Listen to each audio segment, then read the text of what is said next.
Hello, Rosanne, and thank you for being with us to the conversation of the Screenwriters Research Network. It's my pleasure, my honor, and a wonderful time here in Olomouc 2024, together, even if it's raining, to have you here and to talk about this conference, about a past conference you organized, and also about the future of the network now that you will be, at least one more year, our chair of the Executive Council of the network. So thank you for being with us. Thanks for putting this all together. It's going to be a wonderful way to preserve the history of this network. First of all, I'm so honored to stay with a colleague screenwriter from the US who has important credits in television and then switched to academia, who, even if she's at the Stevens College in Missouri, I understood you're living and teaching in LA. Yes. I don't know how you make that with the Missouri thing, but you will explain maybe to us. So let's start first of all with the actual conference. Let's start with the present, because we had our Executive Council meeting and we'll be having our general meeting soon. What's your opinion on what's going on in Olomouc so far? Oh, I think it's been wonderfully well organized. That's the most important thing. There's been a lot of student volunteer help, and that's a really big thing for anyone who plans to do a conference. You need to have a couple students who can run the AV in certain rooms. You want people greeting people, showing them around, all of that stuff. And it's a good experience for the students because they get a sense of what a major conference is like, and perhaps they can sit in, hopefully, on some of the presentations and learn about that. So I just think it's entirely an educational experience all around, and Jan has done a great job of making it that for both the attendees and the volunteers. For me as an European, I want to make a point which might make no sense to you as an American, but for me as an European would make a point because, you know, Europe, it's a continent, it's one culture. However, we're kind of still divided in Europe. And I hope Jan will not get upset on me because I'm coming from a minor culture or a minor nation in a way, let's call it smaller than the others. The Czechs are a big nation also and a big culture. However, we are peripheral, let's say, cultures compared to the, you know, to the Germans, to the French, to whatever, to the others, to the English who already had their conferences. So I think it's very important that Jan did it here, and this is a wonderful city, and he did a great job. I completely agree, and he's given people a chance to come to a town they would never have perhaps seen on their own, and it's been the most welcoming town. I think that's very important too. By the way, because I mentioned the French, now we don't have too many French in our network, don't we? We do, but they don't happen to be here, and I don't know why. I don't think they're very active on the French. It could be a language issue. Okay, Yeah. could be a language issue. Could be. Because we have, let's say, more or less the English as the network language because, first of all, it was founded by Ian MacDonald. Right. And secondly, because also during the time of you being a chair, that means the post-COVID era, which you're happy to be after the COVID as Yes. a chair of the network, we went more internationally. And I think one of the main reasons were also the overseas conferences, like the one who Carmen Brenes did in Chile and the one in Sydney, but last but not least, the one you did in Missouri and Columbia. And I would like to talk to you about this conference. What was the challenge? What do you think it was the best outcome of this conference? How do you feel yourself professionally as an organizer, and you as a teacher, as a female screenwriter, as a professional in respective with this conference? Well, for me, I was excited to bring people to Columbia, Missouri, which is a town between two major cities, but it's still, for America, a small town. Mm-hmm. The college that I work for is located in Columbia, Missouri, but our MFA program is low residency. So people come to Los Angeles, where I live, and we wanted all of our teachers to be members of the Writers Guild. Okay. So that's going to be easier if we keep them in LA. We can't fly them to Missouri twice a year. So, but I wanted to bring it to the campus because I wanted this opportunity for the students there. It's an all-female undergraduate campus. And I knew that if I brought this kind of international group there, one, I knew our network people would feel comfortable there. It'd be fun to be in Los Angeles, but it would be way too expensive for people to pay for hotels, to pay for the venue. I had the use of the college campus for free. I also knew that doing it once, it was the 10th year since we had done it in the States. It had been Madison the first time. Exactly, so it had been 10 years since we'd done that. Yes. I wanted the chance to get some American academics who can't get the funding to travel to Europe and didn't quite know what it was and that it was worth it, which is my story. I hadn't gone to the first one that a friend of mine went to, and she told me I had to. And then when Madison showed up, she said, look, it's now not so expensive, at least try it. And I was very happy that I went to Madison and met so many people. I met Rose and Paolo and been involved in projects with them. So I wanted to bring more American academics for them to understand what the group did. And I knew obviously it would be cheaper for them. So I did have people from Chapman University, from UC Riverside, all over the place. And so that made me happy. And because it was on the campus of an all-female school, and my MFA program is geared toward bringing more women into the mainstream media, and I say mainstream media because I'm including video games, writing, and that sort of thing, I knew it had to be themed about women. So I thought that the concept of gender and the female gaze and discussing that would be of interest to people. I like to have a focus, but with any of our conferences, we have a theme, but we're open to whatever people are in the middle of researching. You can't suddenly tell them to try something they don't do. But they can bring somebody, when we were in, was it Porto, I think, when I was talking about doing this, or when I first announced the theme, he said, well, are you going to invite men to the conference? And I laughed and said, of course I am. I would imagine that even if you haven't specifically studied gender, whatever you're studying, whatever films, whatever screenwriters, you can now think, how did they treat the females in their films? That's an easy thing for you to switch to and be able to speak to. So of course there were lots of gentlemen there. And that wasn't the only thing they had to talk about. As always, we had some good things about pedagogy. We didn't have anything on AI because that was still a little baby event. No one knew what to say about it yet.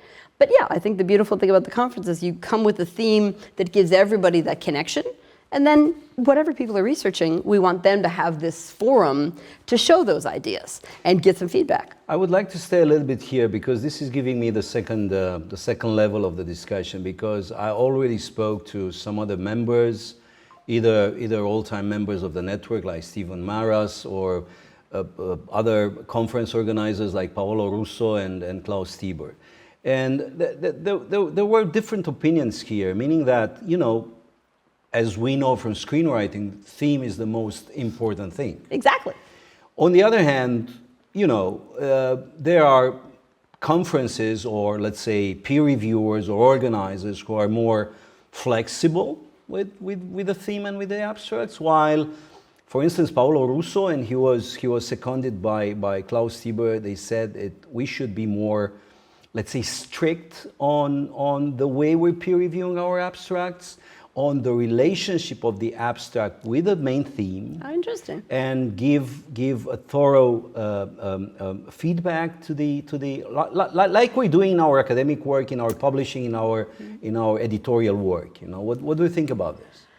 I think that's interesting. I wouldn't want to shut out people who were interested in gathering, because I think we've all said one of the nicest things about any conference. As much as we think hybrid is interesting and it does open it up to people who can't afford to come, it is that sitting over coffee where you suddenly realize, oh, we share an idea, we should see if we could turn this into a book or an article. Okay. That's how you make the connections you need. So if we cut off people simply because, in my case, they have nothing to say about gender, then they wouldn't have had that accidental conversation. And they wouldn't get to take part in whoever the keynote speakers are that someone brings in. I mean, I was happy that it helped in the States, that I knew that I could bring people from Hollywood who maybe wouldn't fly to Europe, and certainly the network doesn't have the money to pay someone to fly that far. But I knew I could get them as far as Missouri. It wouldn't be too much for me to afford for my version of the conference. And then I got lucky a couple times, because one of them, Jeff Melvoin, came because his wife had gone to college in that very city 50 years earlier, and she was going to spend the week with her college roommate who still lived there. Whoa. So he was willing to fly out with her. And then I got... coincidence. Right, and then I got a gentleman named Phil Zebnik who did Mulan and the Prince of Egypt, because he had grown up in that city. And so I knew he would take a free trip home. So it was useful to start with someone I knew would say yes, and then move to someone who knew him and had the, but I couldn't get Jeff and then Meg Lefauve and Lorianne McKenna. I couldn't bring, because it's also the time commitment. Then you need the flying day, the flying home, the time to settle into the time change. Missouri was fly in, do something for a couple days, fly home. So it was an easy commitment. So that worked. So I would like people to always have the opportunity if they want to make connections with people like that. I mean, the other thing I was really proud of was that Phil, because he met Armando from Milan, he then came and did a musical workshop for Armando's students, which was very popular and brought a couple of people from Broadway. Jeff, who has a son who lives in England, has now come and lectured at Oxford when he happens to be in the country, then it's easy to bus him over. So those are the kinds of connections, if you didn't come because you couldn't write to the theme, you couldn't have made that connection. I like this. I like this human approach you're giving to the conference, because this is basically, I think, a DNA of our network in a way, the human aspect. Me personally, I have to confess that I was a little bit scared when the conference went to the States, because we're these Europeans. And because me, for instance, I haven't been to Wisconsin-Madison, and I haven't been to your conference because we cannot, some of us, our schools, cannot afford paying for that. However, I remember that I was very impressed when the Americans came to Europe. Of course, we had, and I think it was in 2 or 3 cases, I think I've met, if I'm not wrong, in Copenhagen, Janet Steger, or later, for sure, David Bordwell in Brussels. Of course. And J.J. Murphy in Potsdam-Babelsberg. And all these meetings and all these papers and talks and keynotes in the case of Janet Steger or of David Bordwell, or the paper presentation of J.J. Murphy called Praising the Underdeveloped Script. I still remember that talk of J.J., which was amazing. So it was a great encounter and great meeting. So I'm frustrated I haven't come to yours. But my opinion from outside North America was that if coming to the US, the conference would become this kind of huge congresses and these star shows and this red carpet thing and bringing the big stars and influencers. But you told me you managed to keep the Missouri conference in one place, which I think this is amazing. I was lucky that our campus is relatively small, and that helped. And because I'd gone to previous conferences, when you have to walk too far between panels, you lose that connection. Again, part of the beauty of it is you're standing in a hallway and the coffee's in this room, and go down the hall to this presentation, then walk to the building next door for lunch and come back. I think we're a small group. We really only tend to gather 120 or 130 people, and that is where you get more interchange, which I think is the important thing. Do you think that the venue, meaning by the venue, the continent, America, helped more people to come? Like, I don't know, like your neighbors, the Mexicans or South Americans, or what do we think about this? Well, of course, some of those folks have joined us here, so they are able to travel to Europe. Yes. They started with the regional conference that Carmen Chile, set up. I think it was so that, the first again, one. was the introduction. Exactly. So I was trying to do the same thing with the Americans, hoping Okay. that some of them work for schools that would then fund them to come to Europe. For our future conferences. I do think the size is very important. I don't think we ever want to get too big. We've been having conversations about other conferences people go to, and I've been to some big ones in the States. I would never want that for us, because with 2,000 people, you get 4 people to show up for your presentation. You don't really make a connection. You don't know who to talk to, and then you go home. Exactly. So here, you have dinner with people, you meet afterwards in whatever town you're in and have a drink. It creates this real connection. And from that, as we've seen, so many people have written chapters and books for each other and co-edited books together, and they've made these international connections they wouldn't have made had they not come together in that one place. I would like, first of all, to thank you for your service for the Executive Council. I personally think you do a great job, not because I'm in the council, but because I like the way we handle as a team together under your coordination. And what's your feeling of the status of the nation, of the network, of the last 2 years, and what do you think? What are we looking at for the future? I think the best part of what we do is the gathering, and I think the products that come from that have grown and grown, and now several of the major publishers do recognize, oh, you're members of this network, and now you're going to work together. I can trust that you'll meet the deadlines and the product will be quality. So all of that has really built us. I don't think we are necessarily going to get very much larger. Maybe we could manage 150. I believe before the pandemic, we might have had a conference that could have hit 150, 170. We could deal with that. But I think the power is in being small and making real relationships, which is funny because that's what a movie is about, real relationships. Exactly. You said products, and when you refer to the products, you refer mainly to books like we have now. Yes, yeah. There's this handbook that was coordinated by Rosamund Davis and Paolo Russo and Klaus Tieber. And of course, this is in a way a product of the network. However, Klaus was referring at products such as the working groups. And he said, we tried so many years to make them work, and it didn't, and now finally it works. Yes. What do you think about that? We saw one in this morning, didn't we? Oh, the table reads have been wonderful. Exactly. And I did not know from the standpoint of teaching screenwriting, I tend to write articles and books because that's what I'm interested in. I don't really need that. My school doesn't do tenure in that way, but I know many people do. So it was important to learn that part of the good reason for being in the working group that does the table reads is if you need to show your script has been tabled, has been shown to the public, that's something that adds to your tenure package. And I do think that's something else the whole network offers us, because people need to show they've gone to a conference. People need to have co-edited or co-written something with somebody else. We're offering that option to add to their academic portfolio in, I think, a fun way.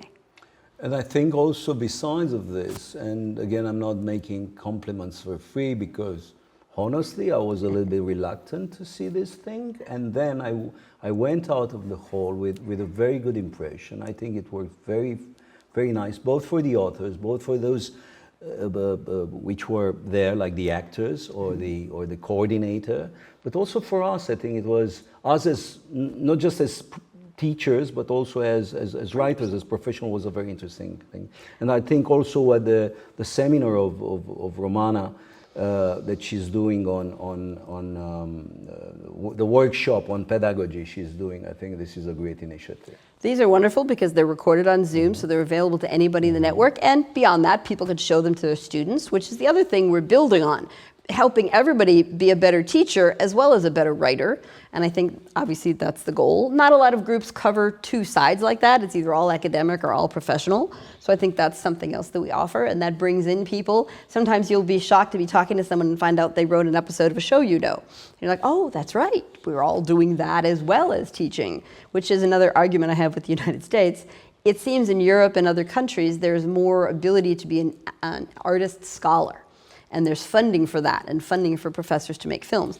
Not so much in the United States. It's that whole, if you teach, then you don't do. If you do, you don't teach. But most people do both, because you need, one, you need the paycheck in the middle.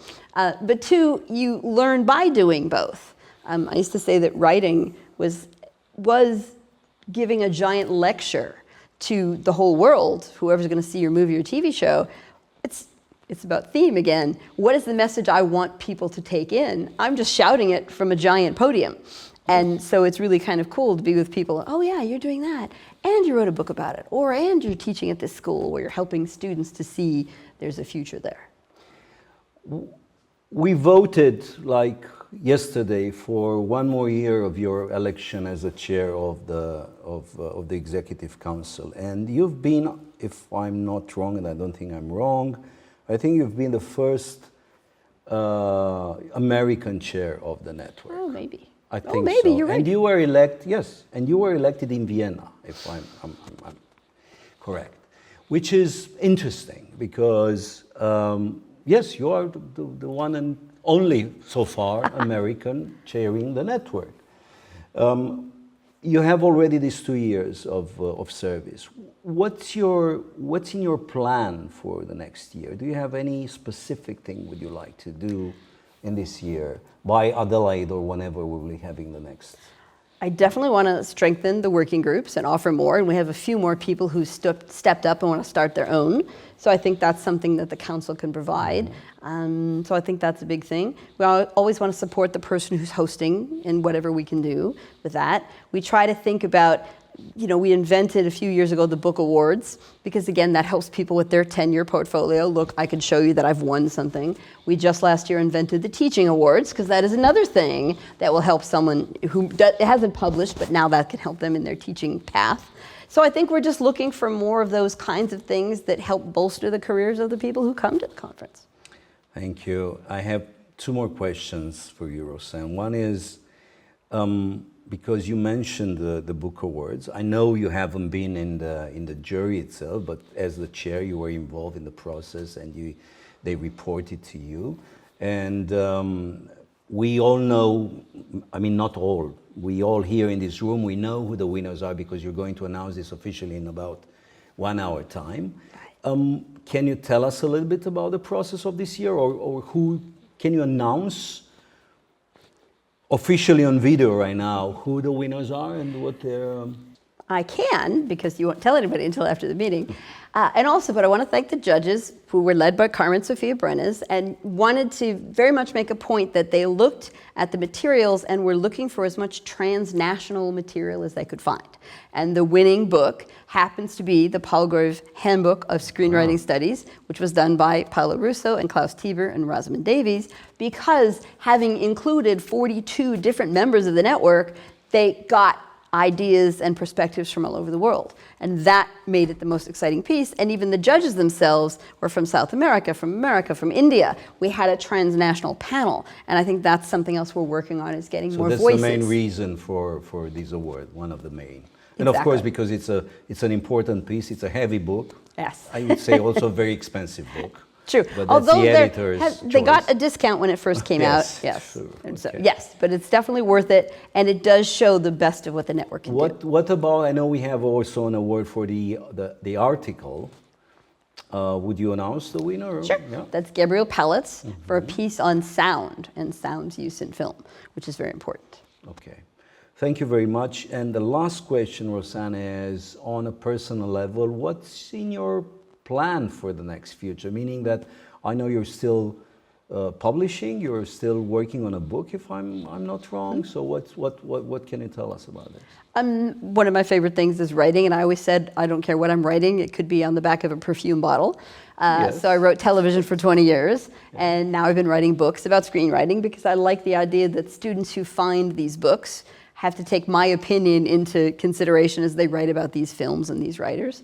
So I'm doing a book on the work of Susan Harris, who was a TV writer in the United States in the late 70s and early 80s and early 90s.